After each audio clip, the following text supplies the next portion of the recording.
Financial literacy ना आपल्याला आहे ना आपल्या आधीच्या जनरेशनला होती, आणि म्हणून आजही आपल्याला मोठी स्वप्न बघायला फार भीती वाटते.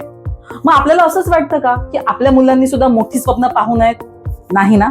आपल्याला वाटतं ना की ऍटलिस्ट माझ्या मुलाने तरी त्याचं स्वप्न पूर्ण करावं, मोठी स्वप्न पाहावीत आणि ते अचीव्ह करावं. मग त्यासाठी आत्तापासूनच त्यांना फायनान्शियली एज्युकेट करणं गरजेचं आहे. कसं करायचं बरं? त्याने एक छोटीशी पिगी बँक तर तुम्ही नक्की दिली असेल ना.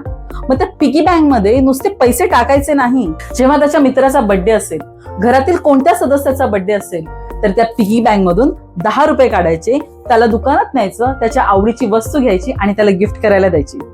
तुम्ही वेगळं गिफ्ट जरूर घ्या, पण त्या मुलाला त्याच्या पैशांची व्हॅल्यू कळेल, सेव्हिंग कसं करायचं आणि नेमके कुठे खर्च करायचे ह्याचे एज्युकेशन त्याला घरातूनच दिलं जाईल.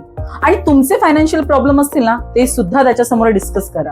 दरवेळेला त्याला सांगू नका की बाबा या महिन्यात तुला काही घेणार नाही, पुढच्या महिन्यात घेणार. त्याला कारण सांगा, या महिन्यात आपण एखादी गोष्ट का अफोर्ड करू शकत नाही आणि ती गोष्ट पूर्ण करण्यासाठी पुढच्या महिन्यामध्ये आपण एक्स्ट्रा कोणते ऍक्शन्स घेणार आहोत हे सुद्धा त्यांना समजवणं फार गरजेचं आहे की नाही अमेझिंग टिप? मग याच्या अमेझिंग टिप्स जाणून घेण्यासाठी फॉलो करा, कमेंट करा आणि शेअर जरूर करा. थँक्यू.